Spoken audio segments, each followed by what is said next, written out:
Welcome into the Thunder Basketball Universe presented by Summer Moon Coffee. We're recording today's episode on Thursday, November 13th. So a lot has happened since the last time we potted, and it's been for good reason that it's been a second, because we have gone on what was probably the wackiest road trip ever invented in NBA history.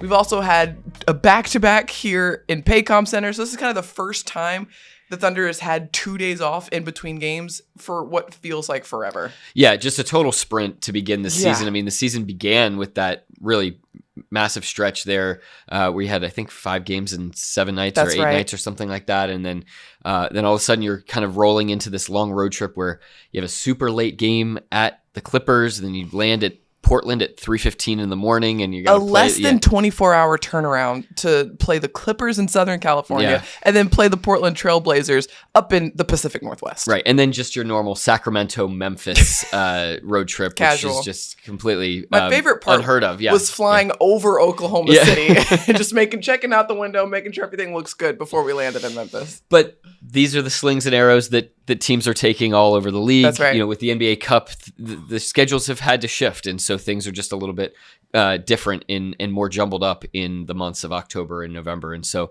the Thunder, despite being shorthanded, has really kind of charged through, powered through, and they're sitting at 12-1. Yeah, none of the teams on that 4-game road trip felt sorry for Oklahoma City and all the travel that they had to do. So they had to go through some battles. They picked up their first loss of the season against the Portland Trailblazers, but then rallied back in Sacramento, rallied back in Memphis, and then the Thunder has now had back-to-back blowout wins here inside of Paycom Center. And I want to dive into those. We'll get into those a little bit more, but I think that brings us to our stat of the week. Nick Gallo, I see it on the rundown. I'm confused. Tell the people what your stat of the week is. My stat is 20-3. And so when I walked in, I saw it on the rundown and I said, this feels like a run. It's not a run. It's a ratio. Is it from this past game? It is. It includes this past game. It includes the past, well, I guess I would say, 36 to 48 hours. Okay, so it includes the past 2 games. Yes, yeah. Huh. Is it turnovers? One of those numbers is turnovers. And assists. Number 3, an assist, yes.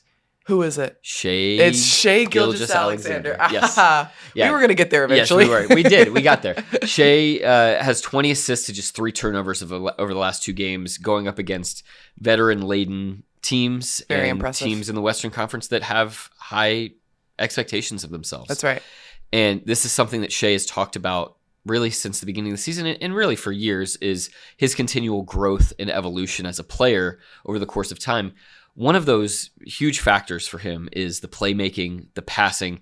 He's always been a low turnover guy. Yeah. He has not had some of these explosive 20 assists nights as a point guard, but he talked recently in Sacramento after the game about being inspired by the coaching staff talking about greats like Rajon Rondo and their complete control of the marionette strings of the game, and being able to kind of read what the defense is doing, read what the other team is doing, anticipate what coverages they might go to, not even on the next play, but a few plays later, to be able to completely play with and orchestrate the game to get teammates good looks. He's making steps forward towards that, as we can see here from these high assist totals and low turnover numbers. It's really impressive, and this brings me back to a quote that he had. I think it was after Sacramento or maybe after Portland. It was on the road trip. The days have been running together. But he basically said, it would be very silly of me to think that I still don't have things to learn in the league. And it might have been along the same lines of that quote he was talking about when he was talking about Rondo, because he said, when coaches talk about playing against Rondo, they talk about him, it's like playing against a coach on the court. And for Shai, a lot of his improvements this season, they're a little more subtle. They're more nuanced, just because of the high level of skill set that he already has. I will say, in the Thunder's game against the Lakers, he showed some moves that I don't think we've seen yet. Like, he had the that most behind the back, beautiful behind the back, the smoothest behind the back I've ever seen in my life, out to the corner to Isaiah Joe for a 3. He also had this beautiful up and under on the baseline. Sweet little finger roll. Oh my gosh. Absolute poetry in motion. So yeah, some of the stuff is loud, but the other things are a little more subtle. And it's recognizing coverages that teams are going to throw his way. Teams are getting creative. Teams are trying to figure out how to slow down the league's reigning MVP, who seems to just walk his way into 30 points every single night. And so he's finding ways to pick apart these defenses. And a lot of it is just making very simple, very smart passes, moving without the ball. And he's gotten some like corner open threes, getting kicked out to him, that it really shows how his gravity is affecting the game and how the ball just ends up kind of back in his hands ultimately at the end of a possession. What strikes me is the humility from Shai to recognize, look, this is a guy that just won the MVP last season. And of course, he's wired to want to get better. But, how many times do you hear NBA players talk about being inspired by, frankly, players who did not have the talent level or the like high end level of career that they've had? Everybody talks about, I'm inspired by Michael Jordan, or I'm inspired by Kobe Bryant, or I'm inspired by X, Y, and Z. Shai has the humility to dig a little deeper and pick some things from and to be inspired by all sorts of guys throughout the history of the league, to recognize, as he said last night after the game, how do I lean more into my strengths? How do I amplify my strengths? And how do I either minimize or turn my weaknesses into strengths or do things to avoid those weaknesses? Yeah, and the fact that he has this level of playmaking, this isn't necessarily new, but it's certainly amplified this season, allows other guys to have incredible games as well. And it's been really cool to see the variety of players that have had big nights for Oklahoma City over the course of these first 13 games. And it only happens if the guy that has basically your highest usage on the team, plays the most minutes, is on the ball the most, is also a great playmaker and a great facilitator out there on the court. This is a perfect blend into my stat of the week. Let's do it. Great. 6. Is that the number of fourth quarters that Shai has not had to play yet this season? So close. Is that the number that he has played? It's so close. It's so well, I guess. So 7 is the number of fourth quarters that he hasn't played this season. Okay. 6 is the number of games that he has scored 30 points in under 30. So you were right there. You were right there. All right. And this is it just marries this conversation perfectly, because Shai it hasn't been an easy start to the season for Oklahoma City. We've had a whole podcast about this. You started the season with 2 double overtime games. You go straight into a wacky 3-game road trip. You've had back-to-backs. You've had wild travel that we just laid out at the top of the show. And then you go straight into a back-to-back. Shai's played in all of these games, and he's played very well in all of these games. And you can only maintain this high level of play if you're also allowing yourself within those games time to just kind of rest a little bit. And Shai has done a phenomenal job of being very, very efficient in the first 3 quarters of games, so that, if he doesn't have to play in the fourth quarter, he doesn't have to. But it also just goes to show 30 points in 3 quarters. Yeah. Are you kidding me? He's making it. He's starting to make it look very normal, and I just want to. that is greatness in a nutshell. You know what I mean? All right. Here's Shai's season stats. He's got 423 total points. Okay. In 439 total minutes. He's averaging a point a minute. Yeah, basically a point a minute player, which is just unbelievable. Unbelievable for a guy to have that level of efficiency, especially given the burden, the responsibility that he has to play make for so many of these other guys. And defensively, he's had to step up to such a big degree with 2 all-defensive team players out, plus games missed by Chet Holmgren and Alex Caruso and Cason Wallace. It's incredible. And the fact that also this is the league's reigning MVP. This is the leading scorer of the league from last season. So when the other team gets a scouting report, the first name on that list is Shai Gilgeous-Alexander. When other teams are going through their shoot around, they're scheming to defend Shai Gilgeous-Alexander. And still. Yeah. Lakers coach JJ Redick had a great quote last night, and it was very matter of fact, but he said, Shai is obviously the top line on every team's scouting report, but no matter what you do, he figures out a way to score 30. And I thought that the phrase figures out is so perfect because it's not like Shai is not always like willing his way to 30 and like forcing his way to 30. He's picking the lock 100%. to 30. He's solving for 30. And not because he's hunting 30 specifically, but he's figuring out the mechanisms that are going to allow him to be just as productive and just as efficient, regardless of what the schemes and the defenses are that are being thrown his way, all while trying to navigate how he's making sure everybody else on his team is in rhythm too. It's wizardry because he's also it's just critical thinking is what he's doing out there on the court. It's not super formulaic. It's not forceful. It is all within the team concept. And a lot of it has to do with the way that the Thunder's also been defending this season. Opens up a lot of quality looks on the other end of the floor. We'll get into that in just a second. But I have a bonus stat. Oh, okay. Because we've talked about Shai so much. Yeah. My bonus stat is 4. 4. And this is a trick number. A trick So number. Think outside of the box here. And I'll give you a hint. It's not about Shai. Oh, it's not about Shai. No. 4. What if I said the 4? The 4. Oh, Chet Holmgren That's playing right. the 4? Yeah. Yeah, that's a huge dynamic shift too that Shai's helped navigate as well. That's right. With so much of the emphasis going into this season was trying to pick up where the Thunder left off in terms of basically trying to microwave a on-court pairing between Chet Holmgren and Isaiah Hartenstein that just didn't get very much time last year to marinate. Well, that's been so fruitful here at the beginning of the season with Chet Holmgren, who had played the 5 his entire first season with the Thunder, playing almost primarily at the 4 this year because of personnel. And here's the thing. He hasn't done it a ton over the course of his career in Oklahoma City just because of availability that the Thunder has had in terms of personnel. Now you've got both Jay Will available and Isaiah Hartenstein available, which opens up this opportunity for Chet.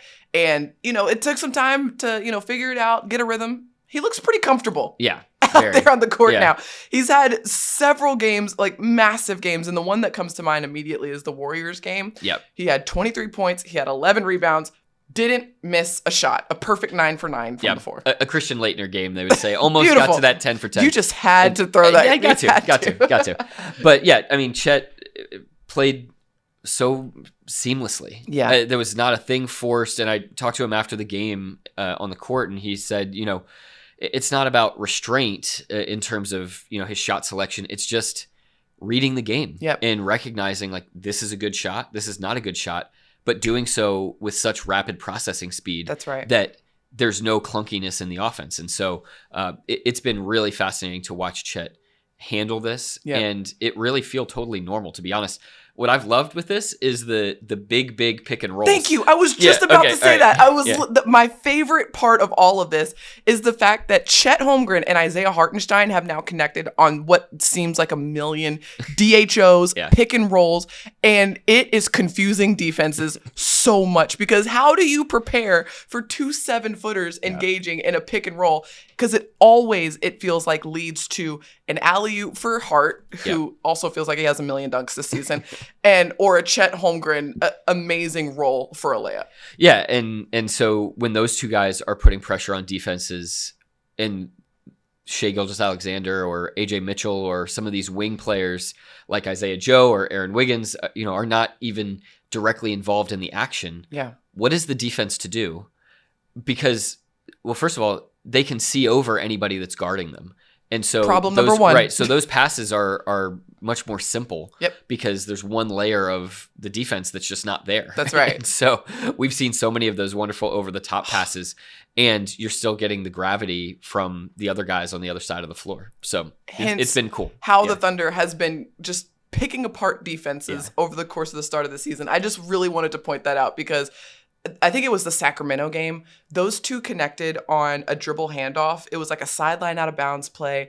Isaiah had the ball. Chet Holmgren took it. DHO, and then Chet to Hart for a dunk. And I remember thinking to myself, oh my goodness. new level unlocked for Oklahoma City. Absolutely beautiful basketball. Okay, let's get into the next topic of discussion here. And it's the fact that the Thunder, as we mentioned, have improved to 12-1 over the course of this season. Hasn't been easy. Yep. They've had to battle. They've had to work for this.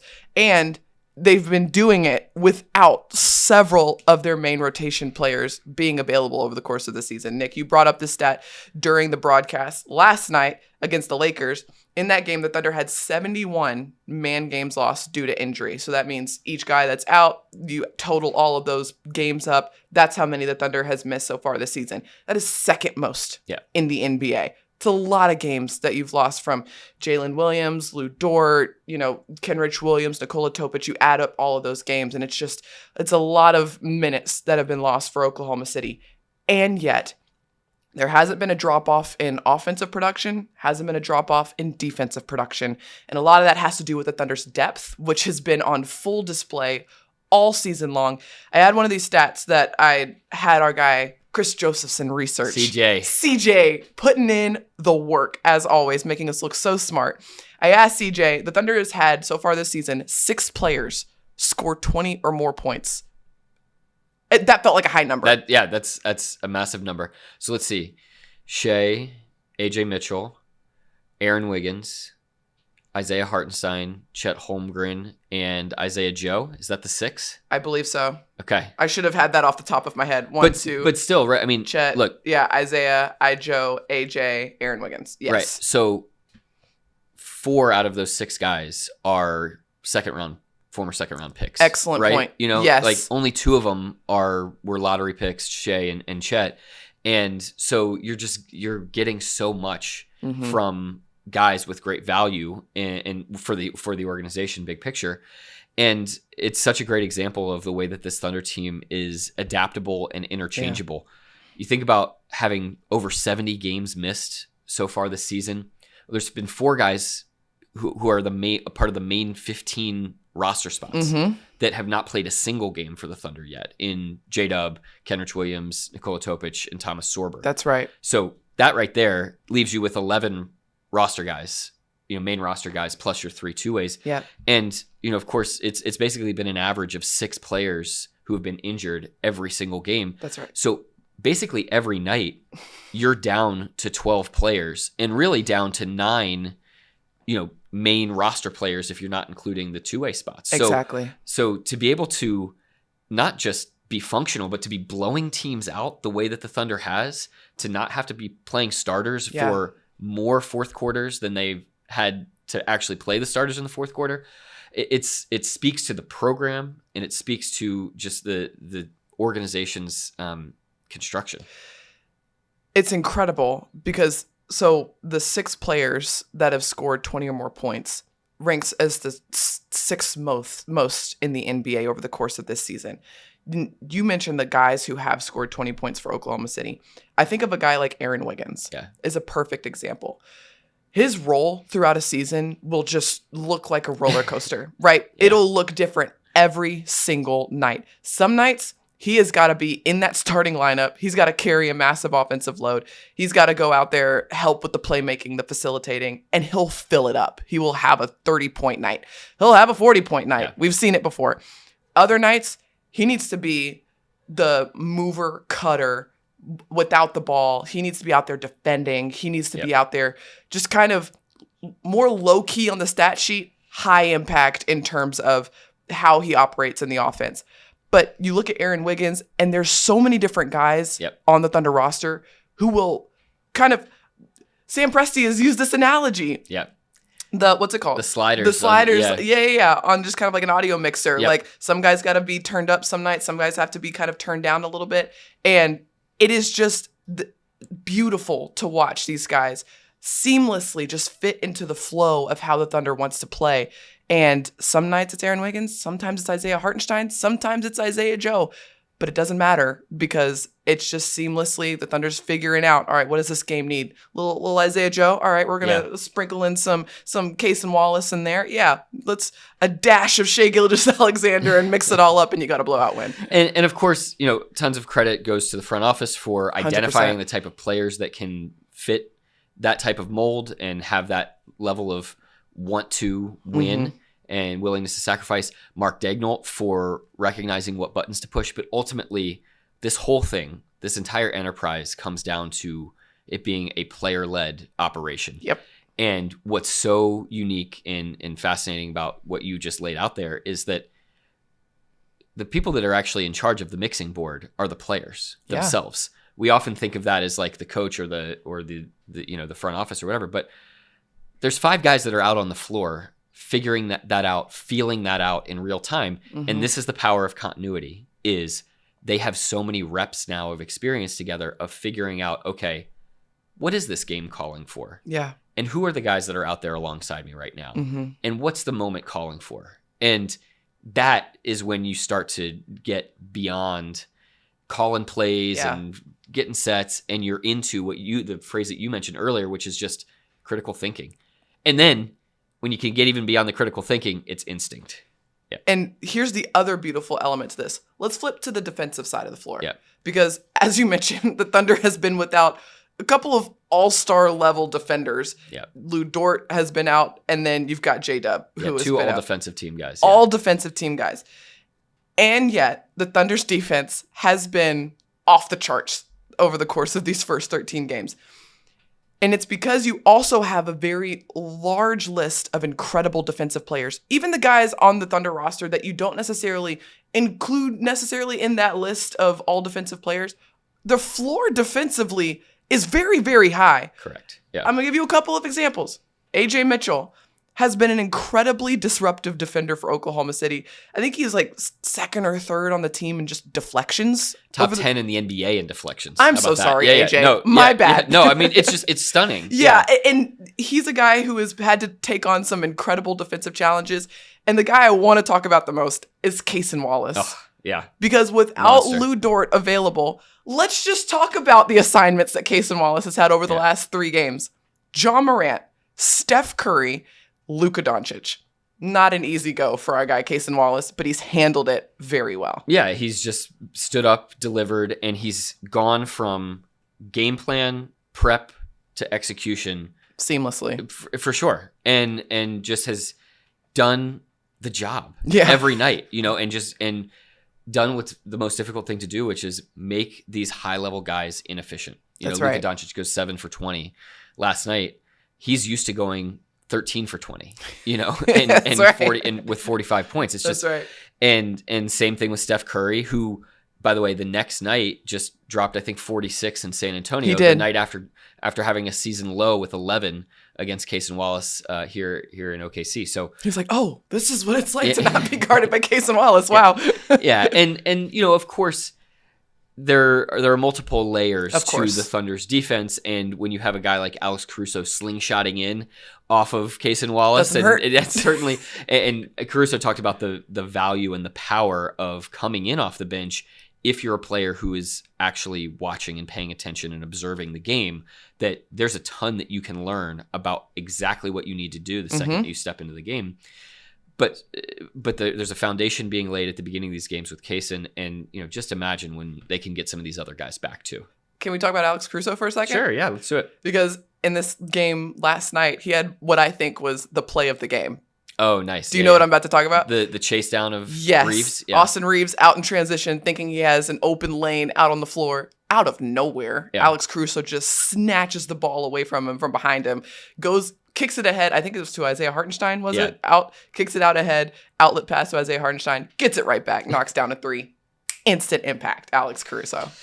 These are the type of two-way guys that the Thunder is just chock full of, and Yeah. I think we're about to talk about AJ Mitchell and dive into him a little bit more. But this is a classic case of the Thunder finding another guy who can deliver, as we talked about with all the deflections and this disruption and just sort of the broad-shouldered, barrel-chested defense that he's providing. Yeah. And then, not to mention the impact on offense that has been absolutely vital for this team. He's had double-figure scoring in 12 of the 13 games already this year. The word I would use to describe AJ Mitchell, mature. Yeah. Also, solid. Just absolutely solid. It's been very impressive. We'll remind you, AJ's in his second year for Oklahoma City, second round pick.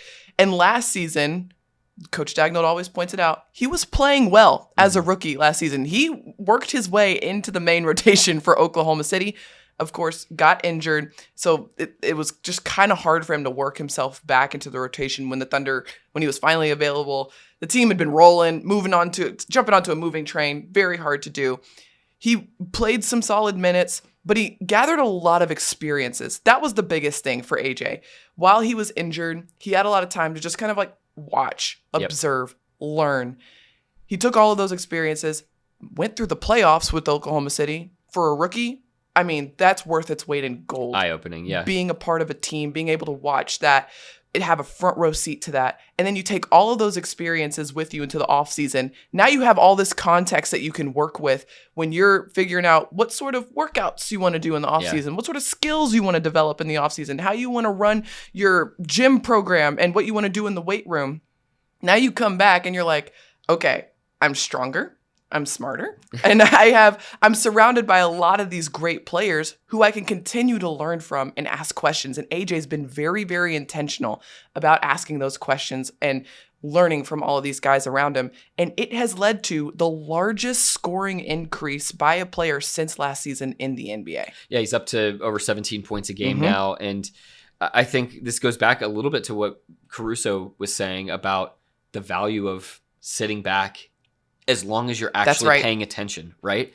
And that is what the Thunder has really found a groove in as a big picture standpoint, is guys can get better when they're out and injured. It's not just this holding pattern of, okay, well, we'll see you when we see you. The fact that AJ Mitchell was able to take the 36 games that he played last season, use the word that you so aptly put is context, use that context in his observations of the end of last season, the playoff run, watching the game prep, watching the scouting, watching the implementation of all of that, and then applying it out there on the floor. That's the process that's like the secret sauce and gold to player development. Yep. There's many teams in the league who are capturing this, but it's been so special to have a front row seat on how the Thunder continues to do that with guys like Chet Holmgren, who's come back better. Great point. Guys like, AJ Mitchell, who we're talking about here, even J-Dub, who's made strides when he's had some time that he's had to miss too. Yeah, all of these guys, they're just so intentional and bought into the value that comes from just being locked in while you're out. Great observation, great intentionality of asking questions, and just being focused and dialed in, recognizing there's value in that as well. By the way, there's one big one that I think people forget about, but Shai. I mean, Shai missed a significant period of time, I believe his second or third year with the Thunder, and that was an extremely formative experience for him as well. And so that seems like forever ago, but it really these does. are all of these like tentacles of player development still stream back. Yeah, all of these guys have come back very, very locked in and prioritizing their improvement individually. And it has led to a collective improvement from the team overall, which has allowed them to get off to such a sparkling start to the season, despite the fact that they have the second most man games lost due to injury so far this season. Going to be very cool to see when all of these parts actually start coming together over the course of this season. We are so looking forward to that, but we have really enjoyed what we've seen so far from Oklahoma City. That brings us to what's brewing for Oklahoma City in the coming days. So it was a quick trip at home. It was very brief. 2 games at home. Now the Thunder has 2 games on the road, but 2 days in between just to breathe. Yeah. It feels like the Thunder hasn't had 2 days off in between games over the course of this season, but they're enjoying it because they're going to go out on Friday. They're going to play the Charlotte Hornets on Saturday. Then after the Hornets game, they're going to go out to New Orleans and play the Pelicans, and that game is going to be on Monday before returning home to play the Sacramento Kings. Yeah, and the last time the Thunder played the Kings, a guy named Isaiah Hartenstein had a 33-point, 19-rebound night, and it was insane. In between, now and the next time the Thunder plays Sacramento, they've got teams in Charlotte and New Orleans who are playing very young, inexperienced bigs out there on the floor. So just something else to keep an eye on. And we touched on him a little bit earlier, but just the impact that Hartenstein has had here early on as this hub big, and a guy that is feasting off of lobs and dunks and layups, up to I think about 40 dunks already this season. Yeah. Or getting close to there.